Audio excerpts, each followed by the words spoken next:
Shalom, selamat pagi. Selamat berjumpa di pagi hari ini, hari yang Tuhan telah karuniakan bagi kita semua.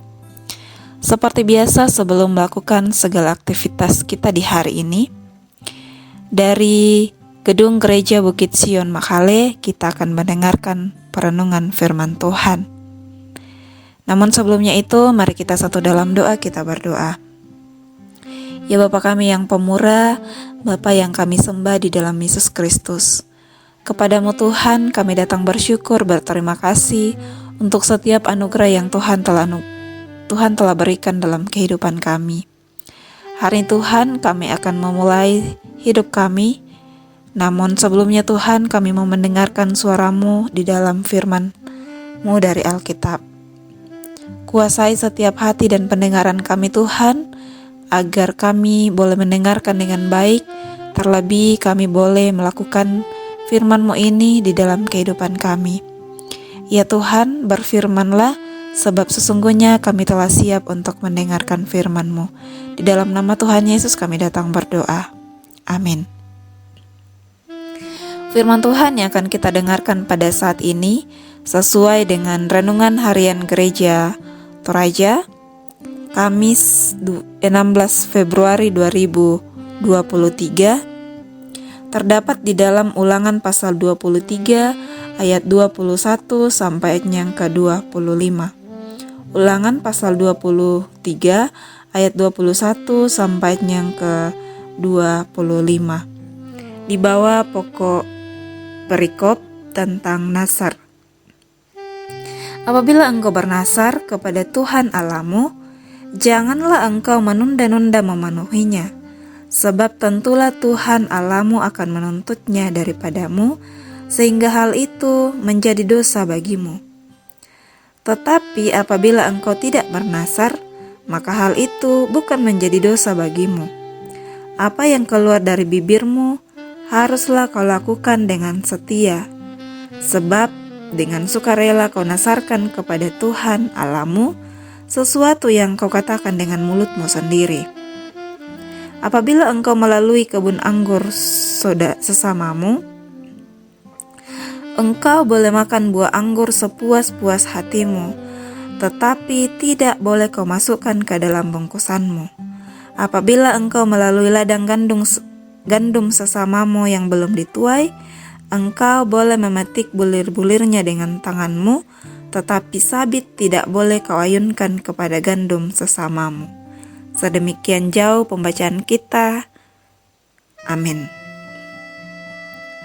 Dari perikop pembacaan kita pada saat ini, kita akan merenungkan di bawah sebuah tema, Aku dan mulutku. Aku dan mulutku. Bernazar adalah menjanjikan sesuatu kepada Allah sebagai balasan atas doa yang terkabul. Hal ini merupakan sebuah praktik yang lazim pada zaman Perjanjian Lama. Nazar dipandang sebagai sesuatu yang sangat serius. Sekali diucapkan, maka janji itu tidak bisa ditarik kembali. Seperti kata-kata yang biasa kita dengar bahwa jika sebuah kata keluar dari mulut seseorang, maka itu akan menjadi bagian orang lain.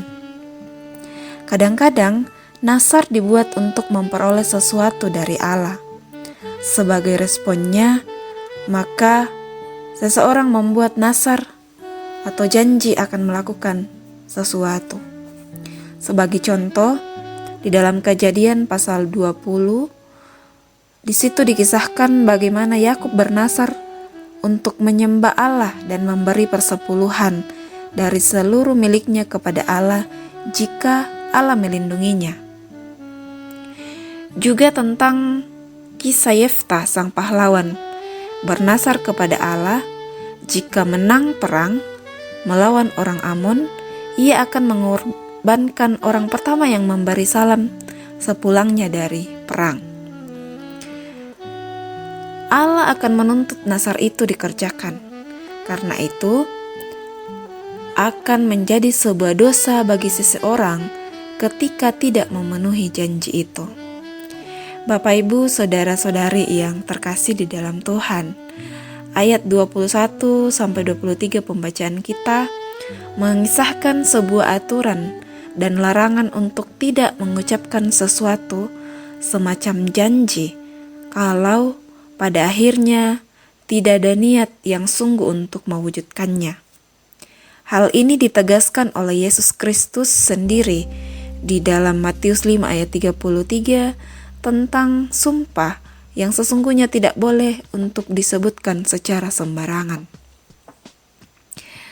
Ada sebuah lirik sekolah minggu yang lazim kita dengar begini: hati-hati mulutku yang kecil, karena Bapa di sorga melihat ke bawah. Sadar atau tidak sadar, mulut kita ini sering tidak terkontrol dengan baik. Dalam keadaan susah, banyak hal yang kita ucapkan, seakan-akan kita akan memberikan yang terbaik untuk Tuhan jika kita diberikan jalan keluar dari kesusahan yang kita hadapi. Juga dalam keadaan senang, kadang mulut kita terlalu banyak mengucapkan janji yang senantiasa terlupakan. Di dalam kesenangan, di dalam euforia, kebahagiaan itu terucap janji-janji yang kadang kita lupakan setelah rasa senang itu hilang. Pengkhotbah sendiri mengatakan bahwa orang bodoh adalah orang yang terlalu banyak berbicara, berdoa tanpa berpikir, membuat nazar kepada Allah yang sebenarnya tidak terpenuhi. Jika sudah membuat nazar, hendaklah jangan menunda untuk menepatinya. Lebih lanjut lagi disebutkan bahwa alangkah lebih baik tidak bernazar daripada bernazar tetapi tidak menepati. Janganlah mulut kita yang akan membawa kita ke dalam dosa. Ibu bapak yang terkasih, dalam beberapa peristiwa perjalanan kehidupan orang percaya, ada banyak janji yang telah diucapkan di hadapan Tuhan dan di hadapan jemaatnya. Orang tua berjanji akan mendampingi dan mengenalkan Tuhan kepada anaknya saat menyerahkan anak di dalam baptisan kudus.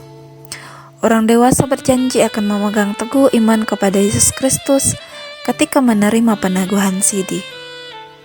Pengurus OIG berjanji akan setia melakukan tugas tanggung jawabnya sesuai dengan firman Tuhan. Para majelis dan hamba-hamba Tuhan berjanji untuk tetap senantiasa melayani Tuhan. Dan masih banyak hal yang kita ucapkan dan kita janjikan di hadapan Tuhan. Pertanyaannya adalah, bagaimana dengan janji-janji itu? Apakah hanya sebatas kita mengucapkannya, atau sampai pada saat ini kita tetap setia memegang setiap janji yang telah kita berikan kepada Tuhan? Ibu bapak, saudara-saudara yang terkasih, bacaan kita saat ini mau mengingatkan bahwa hendaknya mulut kita tidak cepat untuk berjanji jika kita tidak akan sanggup menepatinya, karena Tuhan akan menuntut setiap janji yang kita ucapkan. Sebaliknya, Tuhan tidak mengharuskan kita untuk mengucapkan janji. Karena berbicara tentang janji, maka hanya ada satu pribadi yang bisa setia menepati janjinya, yaitu Allah sendiri. Ada begitu banyak janji Allah yang telah diwujudkan dalam hidup kita.